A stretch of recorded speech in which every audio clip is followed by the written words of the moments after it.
Hello, friends. This is Dave Hurwitz, executive editor at ClassicsToday.com, and boy, have I had a day. I just have to tell you about it. If you thought the classical music world was crazy, the evidence all came flying into my inbox today, and we've just got to chat about it. It all started back in 2002. Specifically April 1st, 2002, when I wrote a review, which I'm going to read to you. It was obviously a joke. It was just a joke. I mean, seriously, it was just a joke. And hang on, let me find it here. There we go, it's right here. And I'm going to put up the cover so you can see it. It was for Wilhelm Mengelberg, the Music -1 sessions. I thought that was kind of amusing, and here is the review. When the disgraced Wilhelm Mengelberg, banished in the late 1940s from his position at the helm of the Concertgebouw Orchestra for his association with Hitler's regime, retired to Switzerland, it was feared that his career was over. Indeed, he died only a few short years later. Now, with his musical, if not political, reputation being rehabilitated, Tara has unearthed a startling find.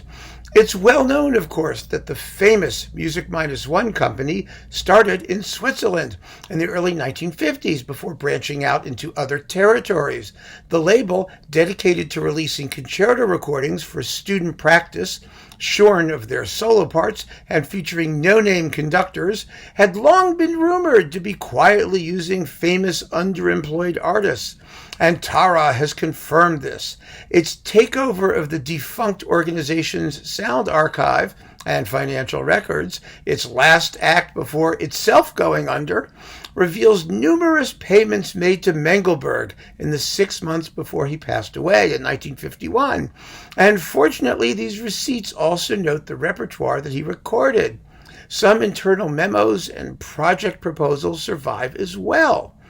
Interestingly, the company experimented somewhat with the -1 concept before arriving at its final incarnation as we know it today.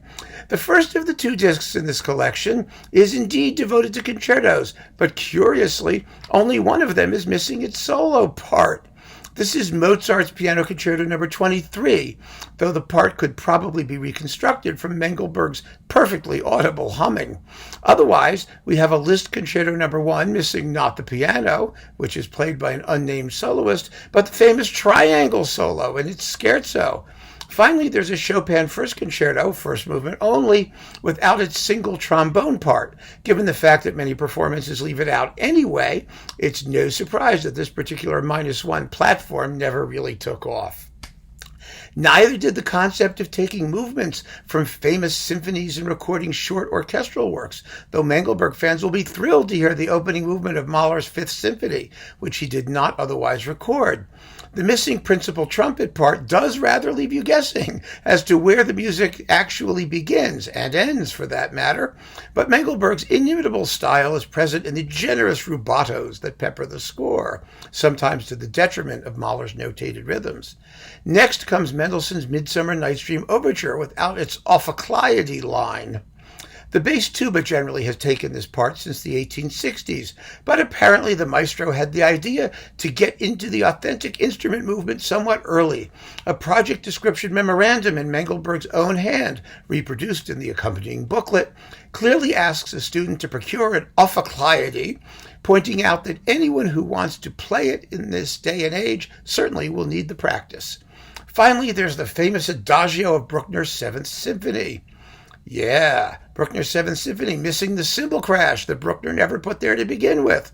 Of course, in 1951, this was hardly common knowledge, but even more interesting is the substitution of 4 Alp horns for Bruckner's evidently unobtainable Wagner tubas, the sound of these rather recalcitrant instruments being remarkable indeed. Mengelberg's conducting here is flowing and serene, strikingly without his usual mannerisms. It would be great to say that the Orchestre du Vacherin Montdour plays with the same creamy richness and high quality characteristic of the fine Swiss cheese for which it's named, but it doesn't. The brass lacks sustaining power, strings can sound quite scrappy, and the woodwinds have severe intonation problems in exposed passages. This probably explains some of the extremely rapid tempos everywhere, but in the Bruckner, where the need to warm up the alp horns prior to virtually every note put a natural break on... Let's start again. This probably explains some of the extremely rapid tempos everywhere, but in the Bruckner, where the need to warm up the alp horns prior to virtually every note put a natural break on the proceedings. It's also a terrible pity that we do have an excellent recording.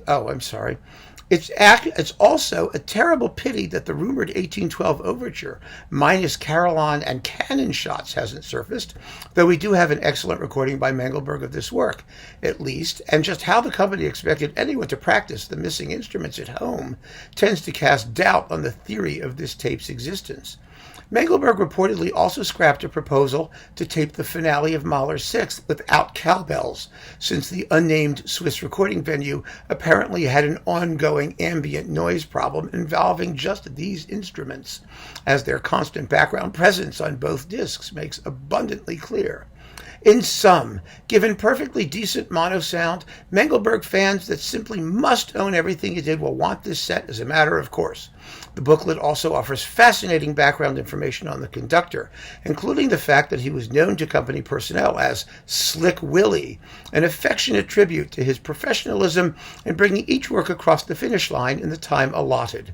Given the special nature and circumstances of these recordings, a rating is difficult, if not impossible, so my 5 reflects a compromise between the subpar response of the Orchestre du Vacherin Montdour and the value of Mengelberg's artistic insights. A real curiosity, no doubt about it, and one that only whets the appetite for the much-discussed forthcoming Furtwängler sessions, rumored to contain a Beethoven Fifth finale minus the contrabassoon, a complete Bruckner Eighth without harps, and most tantalizing of all, a Brahms double concerto made especially for budding conductors, in which Furtwängler directs the 2 soloists, but the orchestra itself is missing. Okay, so that was the review. I thought it was kind of funny. It was obviously one of the April Fool's specials. And so imagine my surprise when I got an email this morning asking for the Mengelberg recording, because this was an avid Mengelberg person who had to have every single scrap Mengelberg ever did, and he could not find it in the Tara catalog, and could not find it used, and could not find any vestige of this famous Tara recording. And imagine his chagrin when I explained to him that there was no such recording. So there we let it rest, and I thought that was amusing, because this happens with some of these April Fool's releases. It happened with my Xenakis April Fool's release, you may recall, that we talked about on Tinnitus Classics. However,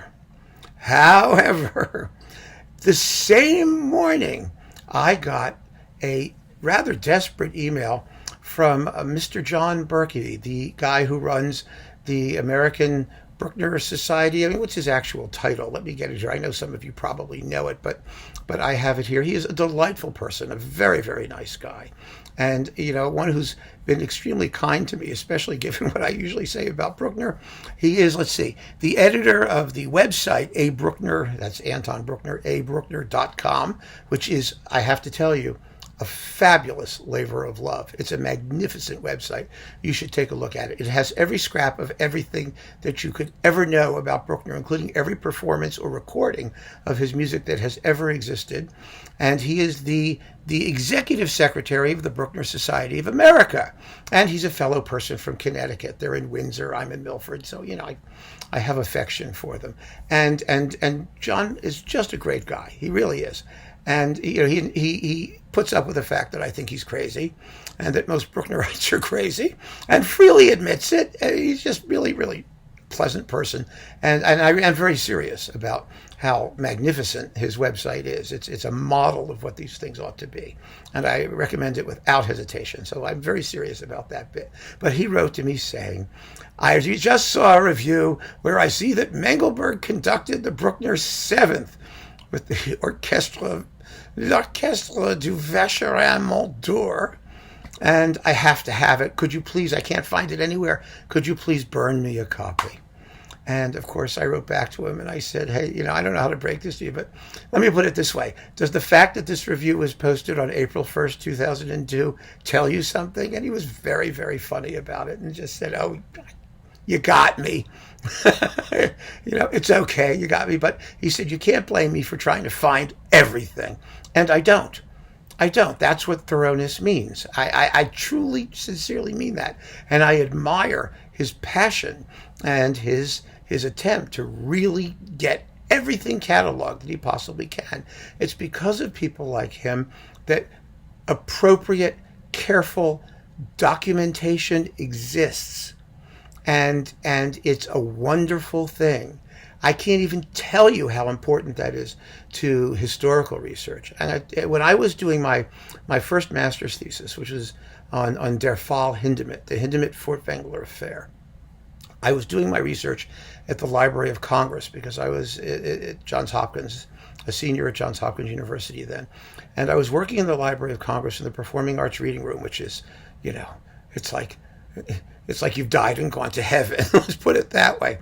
But I was looking for articles on Hindemith's Mathis der Maler and the Furtwängler scandal that was created around the premiere. And it turned out that some nameless librarian in the 1940s or 50s had taken every single German music periodical and indexed every single article by title and name and every which way you wanted. And it was all sitting there in its own catalog, beautifully put together. I mean, my work was done for me.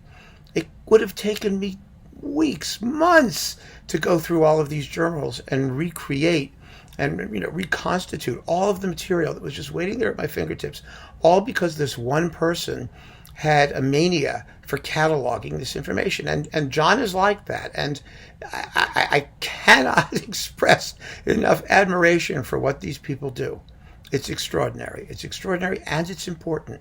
It will be important to future scholars and future researchers, and he's doing it for love. So hats off to you, Mr. Berkey, even if you're insane and even if Bruckner people are crazy. Which brings me to the main point of this talk. Because if classical music people are crazy, then Bruckner people are beyond crazy. And I received the following email just today. This all happened today. I can't believe this all happened today, but it did. Are you ready, folks? Here is the press release. It's a press release. It came from Dr. Benjamin Gunnar Kors, who has, among other things, completed Bruckner's Ninth Symphony. He is a Bruckner scholar of unbelievably unwavering fanaticism, as only crazy German scholarly people can be. And he's also a very nice guy, but also completely out of his mind. And I mean that affectionately, Ben. I really do. But let's face it, here's the release. Here we go. World premiere of new Urtext edition of Bruckner's Fourth Symphony in E-flat major, the Romantic, version 1878-1881. Okay, here we go. After 2 years of work, Dr. Benjamin Gunnar Kors has recently finished his new Urtext edition of Anton Bruckner's Romantic Symphony. Its world premiere will be given by Sir Simon Rattle, that famous Brucknerian, patron of the Anton Bruckner Urtext Gesamtausgabe. Holy crap. There's more. There's another one. Conducting the London Symphony Orchestra in 5 concerts, a live recording is planned to be released by the orchestra's own label, LSO Live, subsequently. Okay, what does the score contain? It contains the symphony, actually, from 1878 to 1881. That's the version we know and love, the usual version, along with the discarded scherzo, which was discarded in 1876, although it was part of the original version from 1873 or 74, whatever the hell it was. And then the discarded 1878 finale, which was called Volksfest, or People's Festival. And There's absolutely no reason why it should be called that, because it has all the same thematic material of the other finales that Beethoven wrote, which he did not call Volksfest. So who the hell knows? So all that stuff is in this score. All right? Now, let's get some details. Get ready, folks. Here we go. Now, this is the Anton Bruckner Urtext Gesamtausgabe. That means the Anton Bruckner Urtext Complete Edition, Volume 10, published by Schott, or distributed by Schott. It's published by the Verlagsgruppe Hermann in Vienna. So, the second autograph score of the fourth, that's 1878 to 81, represents a peculiarity, as if everything in this universe does not represent a peculiarity where Bruckner is concerned. Bruckner had changes that were made between October 1880 and December 1881, firstly included in the copy which served as a conducting score.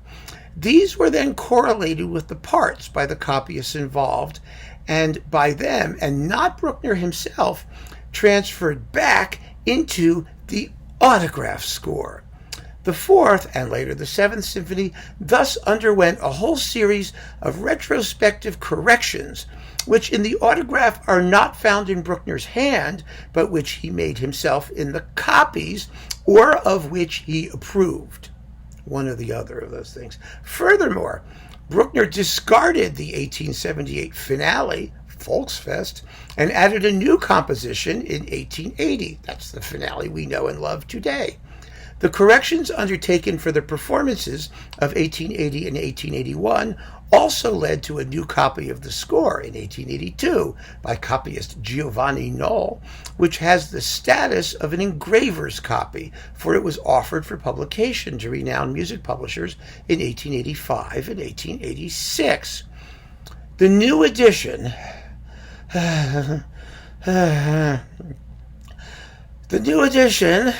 thus set itself the goal of making it equally possible to perform all the differing work phases of the movements of the symphony between 1878 and 1881. I'm getting sweaty.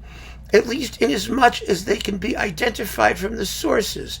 It offers the following options. 1.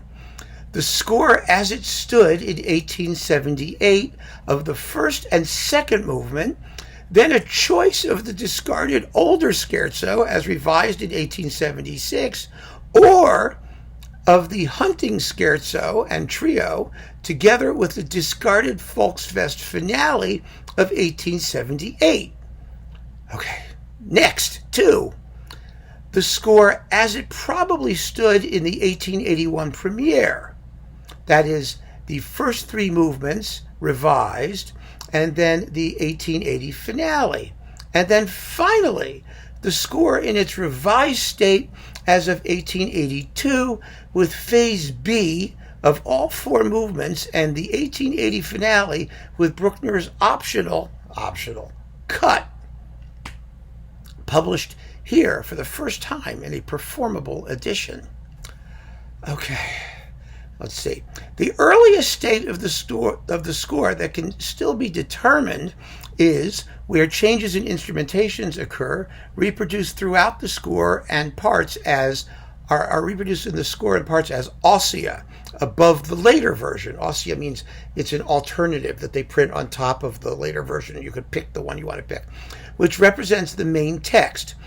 Inserted or deleted measures are printed after one another with consecutive measure numbers and provided in the score and parts with easily followable directives, as in jump points, so that you can skip around, indicating which measures are to be taken. Variants suggested by the editor for practical purposes are also given in ossia indications.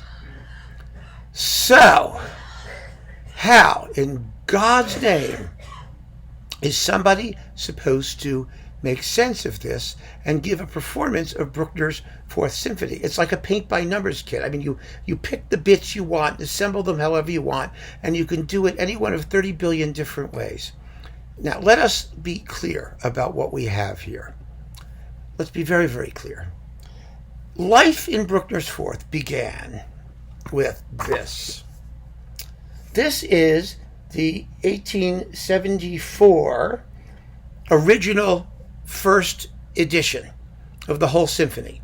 The original thing, which already exists in a critical quasi or text edition. There's a difference. There's a technical difference between a critical edition and an or text edition. A critical edition makes editorial decisions based on what the composer may have done. For example, a critical edition of Bruckner's last version of the symphony, an or text, simply tries to print what he wrote without editorial intervention.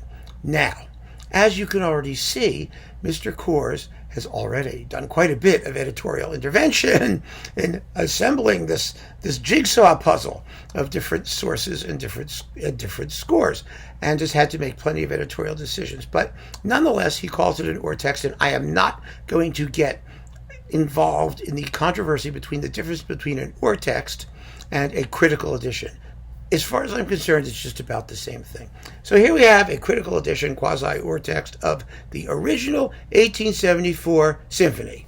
There. Bang. There it is.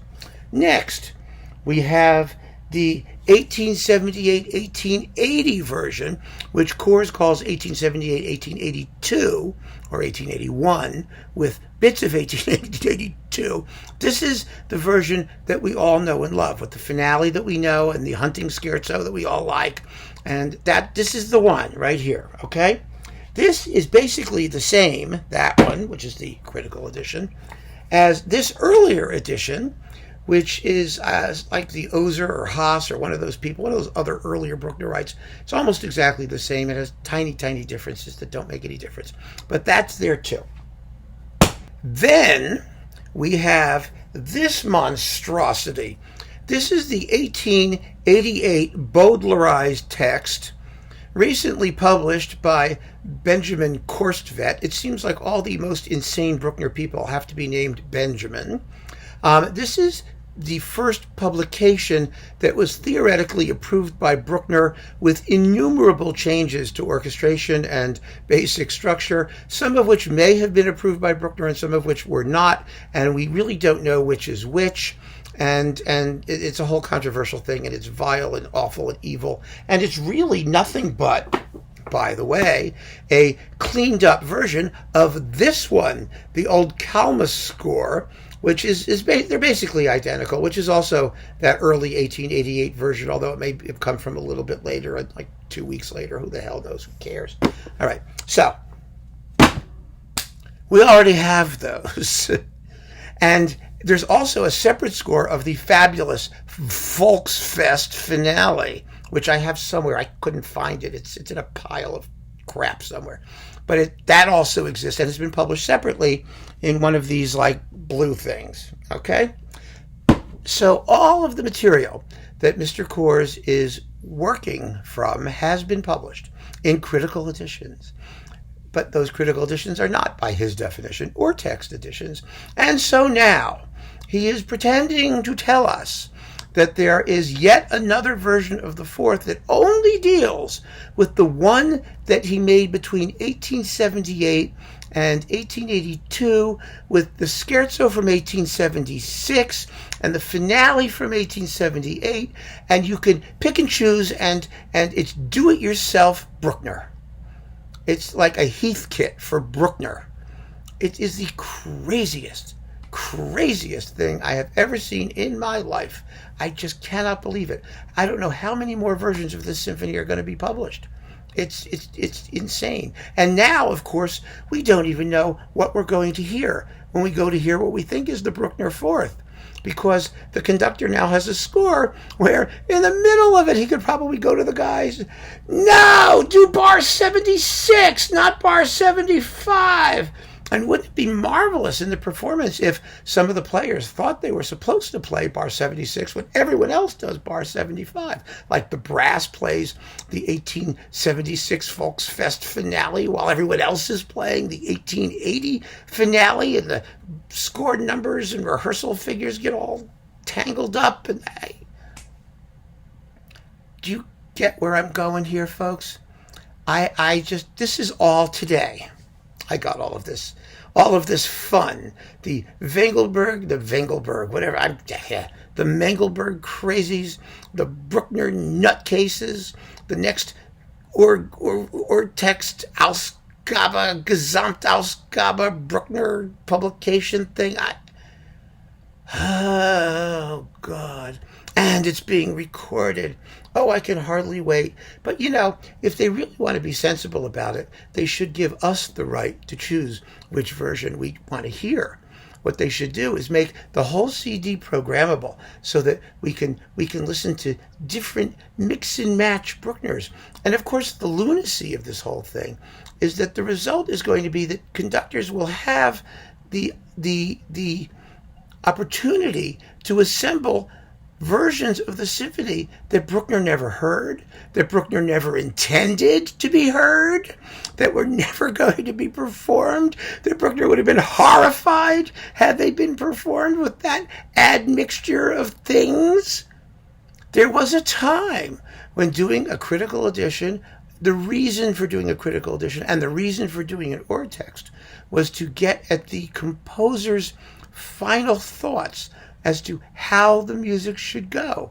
But Mr. Kors presents Bruckner not as someone who had any idea how he wanted his music to go, but rather as somebody who we can all second guess and just pick and choose whatever we want. It is the logical final destination of the inanity and lunacy that is the world of Anton Bruckner.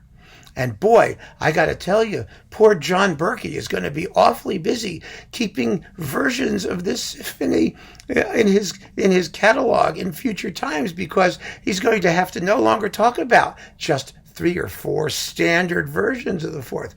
He's going to have to talk about a performance of the 1876 scherzo with the 1878 corrections, of the Volksfest finale with the first 2 movements from the 1878 revision, with 2 or 3 of the possible changes in articulation from 1881 added back in. I mean, can you imagine what an insane mess this is now going to be?